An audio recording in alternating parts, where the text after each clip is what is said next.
In 1856, a very strange ship pulled into the port of Indianola, Texas. The USS Supply had just completed a bizarre mission, collecting 33 camels from across the Mediterranean. As confused locals, they witnessed something even stranger. A group of Arabic camel handlers trying to teach US Army officers how to handle their new ships of the desert.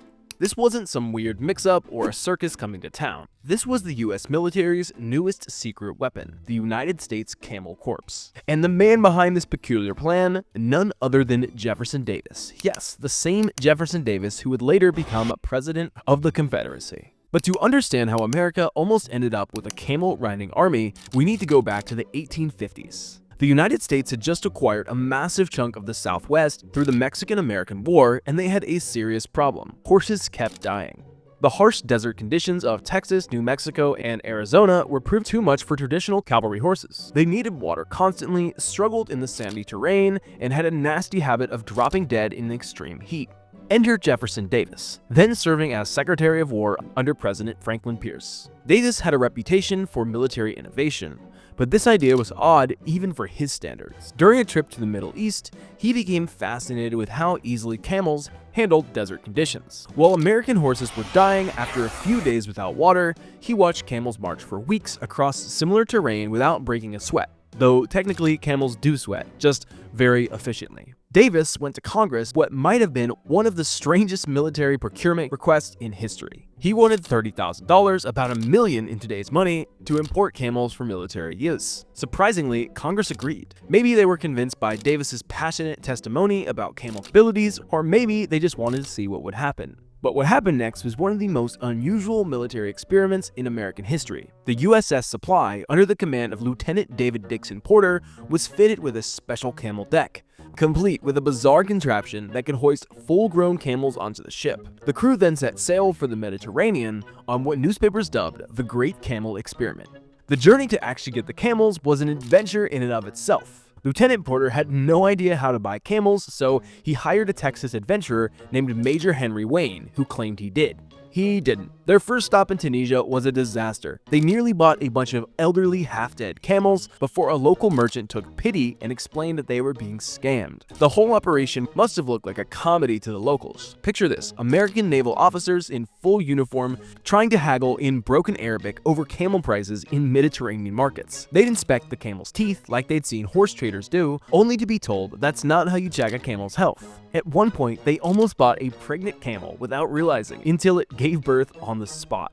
But eventually they figured it out. They assembled a menagerie of 33 camels from Egypt, Turkey, and other parts of the Mediterranean. They also hired a crew of experienced camel handlers, including a Syrian named Haji Ali, who the American soldiers promptly renamed Hi Jolly because they could not pronounce his actual name. Getting the camels onto the ship proved to be another comedy of errors. The special camel hoisting apparatus looked good on paper, but nobody had tested it with an actual, living, very unhappy camel. The first attempt ended with a terrified camel swinging wildly over the deck while the seasick sailors ducked for cover. But somehow they managed to get all 33 camels on board. The real challenge came during the voyage. No one had really thought what keeping camels on a ship would actually involve. The smell was apparently so bad that sailors would draw straws to avoid camel deck duty. The camels got seasick, which it turns out is even messier than you might imagine. And they had to make special camel-sized jackets when they hit cold weather, leading to the bizarre sight of camels wearing custom-made naval gear. But against all odds, they made it to Texas. In fact, they didn't lose a single camel during the journey, though several sailors reportedly requested transfers after that experience. When they arrived in Indianola, Texas, the locals didn't quite know what to make of the scene. American sailors in naval uniforms, Middle Eastern camel handlers in traditional dress, and 36 seasick camels wearing navy jackets, all piling off of a ship in the middle of Texas. Now came the hard part: teaching American soldiers how to actually ride these things.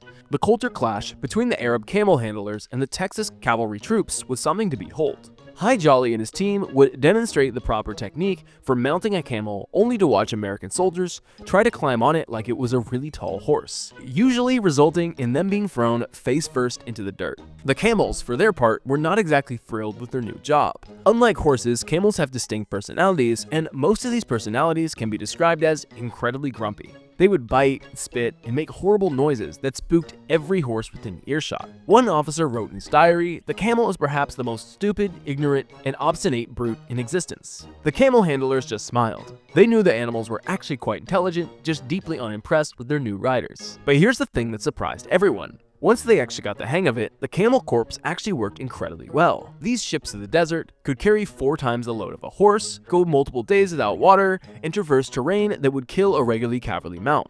In 1857, they completed a successful 1,200-mile expedition to California, proving that camels could actually handle the American desert better than any other pack animal. Edward Beale, who led the California expedition, became the camels' biggest champion. He reported back to Washington that the camels had crossed stretches of desert that had previously been considered impassable. They carried heavy loads up steep mountain trails, walked over rocks that left horses bloody and lame, and went happily for up to 60 days without water. Even when they found water, the camels often preferred to keep working rather than stop for a drink. The experiment was working so well that Jefferson Davis ordered more camels. A second shipment arrived in 1857, bringing the total to about 75 military camels. Plans were drawn up for camel ports across the Southwest, and it looked like America's military was about to undergo a dramatic transformation. The age of camel cavalry seemed just around the corner. But then history threw a massive wrench in the works.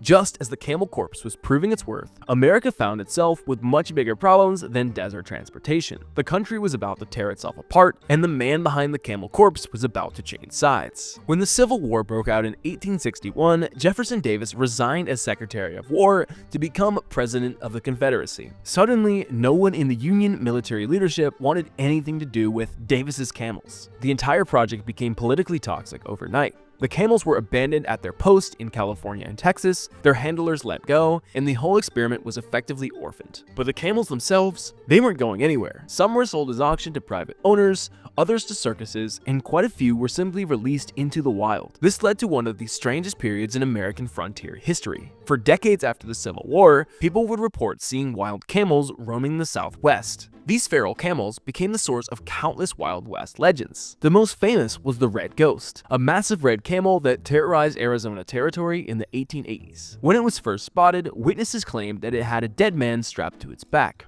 No one believed them until the decomposed corpse of a man was found in the desert, apparently killed by being dragged along by a camel. Hi Jolly, the Syrian camel handler, tried to keep working with some of the abandoned camels. He started a freight business, using them to haul supplies to mining camps. But as railroads spread across the Southwest, even he had to admit that the age of the camel was ending. He released his few last camels into the Arizona desert in 1891, watching them disappear into the sunset like something out of a very strange Western movie. The last confirmed sighting of a wild Civil War camel was in 1941 near Douglas, Arizona, almost 80 years after the experiment had ended. A rancher spotted an elderly camel limping across the desert, likely one of the last survivors from Davis's great experiment. It vanished into a dust storm, never to be seen again. Hi Jolly lived out his final years in Quartzsite, Arizona, where he became something of a local legend. He would tell stories about the great camel experiment to anyone that would listen, though most people thought he was just a colorful old-timer with his tall tales, until they found the military records that proved his every word was true.